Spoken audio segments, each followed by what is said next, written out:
کرنے کا. آپ ماشاءاللہ مبلغ ہیں، مدرس ہیں، محقق ہیں، آپ ایک اچھا کام کر رہے ہیں، دین کی تبلیغ کا کام کر رہے ہیں. ٹک ٹاکرز ہمارے ہاں ہیں، ظاہر ہے وہ بھی وہاں سے پیسے کماتے ہیں. ٹک ٹاک لائف پہ بیٹھے ہوئے ہیں، ایک صاحب ہیں ٹک ٹاک کے لیڈر کہتے ہیں خود کو، ان کا نام ہے مسٹر پتلو. اچھا مسٹر پتلو وہ ٹک ٹاک کے لیڈر ہیں، اچھا اور وہ اپنی براڈ پہ لائف پہ لڑکیوں کو نچاتے ہیں. اچھا اچھا میں نے یہ سوال ان سے کیا براہ راست کہ یار آپ ایسا کیوں کرتے ہیں؟ وہ کہتے ہیں میں نہیں کہتا، میں 3 آپشنز دیتا ہوں، اور ان 3 آپشنز میں سے ایک آپشن یہ ہوتا ہے کہ اگر آپ ناچنا چاہتی ہیں تو ناچ لیں. اگر وہ ناچ رہی ہے اس آپشن میں سے، مطلب تیسرا آپشن ناچنے کا پک کر رہی ہے، تو وہ کر رہی ہے نا، میں تو نہیں کہہ رہا. نہیں تو وہ کہہ رہا ہے، کیوں نہیں کہہ رہا؟ وہ آپشن دے رہا ہے. ہوں. وہ تو آپشن دے رہا ہے کہ آپ کے 3 آپشن ہیں، ناچ بھی سکتی ہیں اور سر پہ دوپٹہ لے کے بیٹھ بھی سکتی ہے، تو کیوں آپ آپشن دے رہے ہو؟ یہاں تو آپشن اس کو خود دیا جا رہا ہے نا، جبکہ گوگل پہ جو ایڈ چلتا ہے وہ آپ کے اختیار میں نہیں ہے. ٹھیک. وہ آپ نے، یہ ایسے ہی ہے جیسے آپ کرائے پہ کسی کو گھر دیں رہنے کے لیے، اس میں فلمیں دیکھ رہا ہے، ڈرامے پی رہا ہے، شرابیں پی رہا ہے، تو آپ نے تو رہنے کے لیے گھر دیا ہے نا، تو اس گناہ کی نسبت پھر اس کی طرف ہوگی.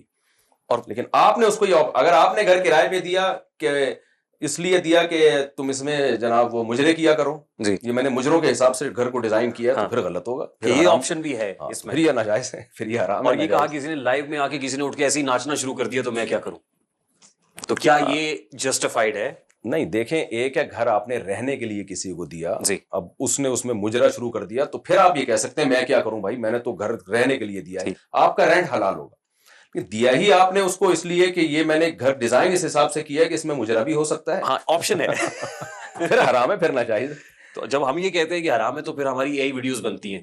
آپ کی بھی پچھلے دنوں ایک ویڈیو آئی، پکچر تھی غالباً، آپ تھے اور آپ کے ساتھ 3 خواتین تھی، اور کہا گیا کہ مفتی صاحب کہاں ہیں چوتھی؟ وہ میری وائف، میرا ان سے کوئی تعلق نہیں ہے، وہ ایسی اے آئی جنریٹڈ تھی. بنائی ہے. جی جی، اے آئی سے ایسی ویڈیوز بھی بننا شروع ہو جاتی ہیں پھر. جی جی. تو یعنی اس طرح کا جو بزنس ہے وہ لیجیٹمائز نہیں ہے، اس کو حرام ہی کہا جائے گا. آپ اس کے لیے 100 تعویلیں کر لیں. جی جی ایسا ہی ہے سر. جی جی. اور اس کے ساتھ ایک اور قباحت بھی ہے.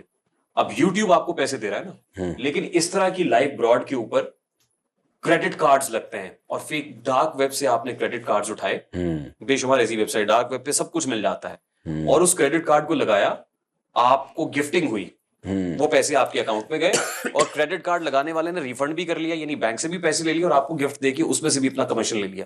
یہ حلال ہے؟ کہاں سے حلال ہو گیا؟ ٹک ٹاک پہ اس طرح دھوکہ دے کے آپ پیسہ لے رہے ہیں اور لڑکیوں کو نچوا رہے ہیں، یہ کیسے؟ حرام ہے نا سر. 100% حرام ہے. ویسے تو لائیو ہمارے ہاں ویسی بین ہے، پاکستان میں نہیں آپ کر سکتے، لیکن وی پی این لگایا جاتا ہے. وی پی این لگاتے ہیں، آپ کسی اور آف شور سرور کو ایکسس کرتے ہیں اور وہاں سے یہ کام کر رہے ہیں. جی، ریاست پاکستان کو ایکشن لینا چاہیے، 100% ایکشن لینا چاہیے، 100% لینا چاہیے. ایک اسلامی کنٹری ہے جس کا آئین میں پہلی شق یہ ہے کہ قرآن و سنت کے اگینسٹ کوئی قانون نہیں بنے گا، تو اگر ایسے لوگوں کو پرمیشن دی جائے بے حیائی پھیلانے کی، تو یہ تو قرآن و سنت کے اگینسٹ ہے. ان الذین یحبون ان تشیع الفاحشۃ فی الذین آمنوا لهم عذاب علیم فی الدنیا والآخرہ. قرآن کہتا ہے جو لوگ بھی بے حیائی پھیلاتے ہیں ان کے لیے دنیا اور آخرت میں دردناک عذاب ہے. تو دنیا میں دردناک عذاب کیسے ہے؟ تو مفسرین لکھتے ہیں کہ اسلامی حکومت پہ واجب ہے کہ ان کو سزا دے، وہ یہ دنیا میں اللہ کی طرف سے عذاب ہوگا. تو اس سے قرآن سے ہی پتہ چلتا ہے کہ جو بھی بے حیائی کو پروموٹ کر رہے ہیں ان کے لیے اسلامی ریاست میں پنشمنٹ ہے.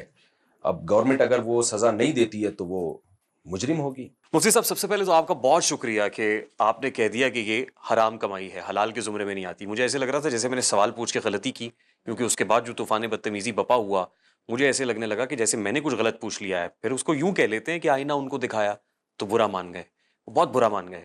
اور آپ یہ مطالبہ کرتے ہیں ریاست سے کہ ریاست کو اس پہ ایکشن لینا چاہیے، کیونکہ ایز این انفلوئنسر آپ ایسی چیز کو پروموٹ کر رہے ہیں جس کو بچے بھی دیکھ رہے ہیں، جوان بھی دیکھ رہے ہیں، اور ظاہر ہے ایک نسل ہے جو خراب ہوتی چلی جا رہی ہے. ایک اور قباحت ہے پھر کارڈنگ کے معاملے میں، آپ نے کہا کہ جو غلط فراڈ کر کے آ رہی ہے کمائی وہ بھی حرام ہے. ایک اور معاملہ ہے وہ فیملی ولاگنگ کا ہے. کانٹینٹ کیا ہے کہ اس میں ہم آپ کو فیملی دکھائیں گے، ہم دکھائیں گے ہم کیسے رہتے ہیں، ہم کیسے سوتے ہیں، کیسے جاگتے ہیں، کیسے اٹھتے ہیں، کیسے کھاتے ہیں، کیسے نہاتے ہیں، یہ سب چیزیں دکھائیں گے. تو کیا یہ جسٹیفائڈ ہے؟ دیکھیں، اگر کوئی اپنی فیملی اپنے رہن سہن دکھا رہا ہے کہ میں اتنے بجے اٹھتا ہوں، اتنے بجے سوتا ہوں، اتنے بجے واش روم جاتا ہوں، اور لوگوں کو اس میں دلچسپی ہے، لوگ دیکھ رہے ہیں اچھا بھائی تو اتنے بجے واش روم جاتا ہے اور اتنے گھنٹے واش روم میں بیٹھ کے باہر نکلتا ہے، تو لوگوں کو دلچسپی ہے، تو ہمیں اس پہ کوئی اعتراض نہیں، لوگ شوق سے دیکھتے رہیں. لیکن مسئلہ فیملی ولاگنگ میں کیا ہے؟ خوبصورت بیویوں کو نیم برہنہ کپڑوں میں دکھاتے ہیں، جو زیادہ تر لوگ کر رہے ہیں, سب کی بات میں نہیں کر رہا, یہ لفظ نہیں کہ جو بھی فیملی بلاگنگ کر رہا ہے وہ اس کا مقصد بے حیائی ہی کو پھیلانا ہے, لیکن ایک ٹرینڈ چل پڑا ہے, آپ کی وائف خوبصورت ہے, ادھورے کپڑوں میں اس کو دکھانا, اور لوگ وہی ٹھرکی لوگ اسی کو دیکھنے, وہ اگر اس فیملی بلاگنگ سے اپنی بیوی کو ہٹا دیں, میں گارنٹی سے کہتا ہوں کوئی خود بھی نہیں دیکھے گا وہ شاید بیٹھ کے کہ میں نے کیا بنایا تھا. وہ بہنوں کو دکھا رہے ہیں, یہ بے غیرتی ہے نا, بیوی بہنیں یہی اپنی بیٹیاں, خالوں کو, ماؤں کو. تو خالہ مائیں تو چلے ایجنٹ ہوتی ہیں, بوڑھی ہوتی ہیں.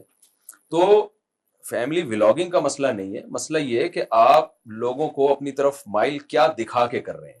تو سارے ٹھرکی ٹائپ کے لوگ جا کے وہ دیکھ رہے ہیں, کوئی بھی سیریس سنجیدہ آدمی نہیں دیکھ رہا. اس کا مطلب آپ پہلے ہی, ہماری قوم آپ کو پتہ ہے ٹرک میں بہت آگے ہے, تو یہ تو حرام ہے, بے حیائی ہے, ناجائز ہے.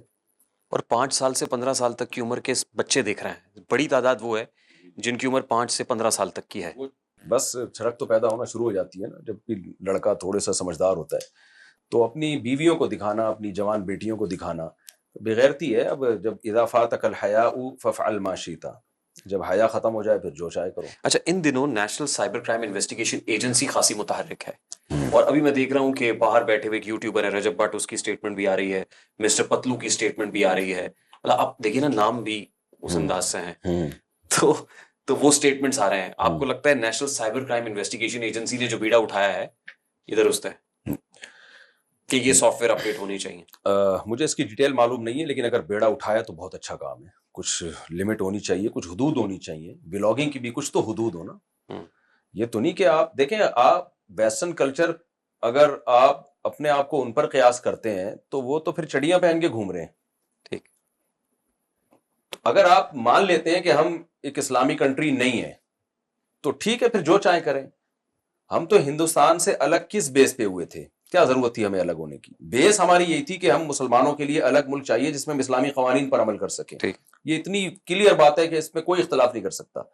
یہاں تک کہ پاکستان کے جو آئین ہے نا, اس سے یہ شق نکالی بھی نہیں جا سکتی. ٹھیک, اگر آپ یہ شق نکال دینا, اسمبلی 100% مل کے کہ قرآن و سنت کی جو شق ہے وہ نکال دیتے ہیں ہم, تو انڈیا بین الاقوامی عدالت میں کیس کر سکتا ہے کہ ہمیں توڑنے کی جو بیس تھی وہ ختم ہو گئی ہے, لہذا پاکستان کو انڈیا کے ساتھ لاحق کیا جائے. یعنی آپ کے پاس تو پاکستان میں اسلامائزیشن کے علاوہ کوئی آپشن ہی نہیں ہے. تو بے حیائی تو ایک ایسی چیز ہے جس میں کیا دیوبندی, کیا بریلوی, کیا شیعہ, کیا سنی, کیا حنفی, کیا شافی, کوئی اختلاف ہے ہی نہیں کہ بے حیائی ایک ناجائز اور حرام چیز ہے.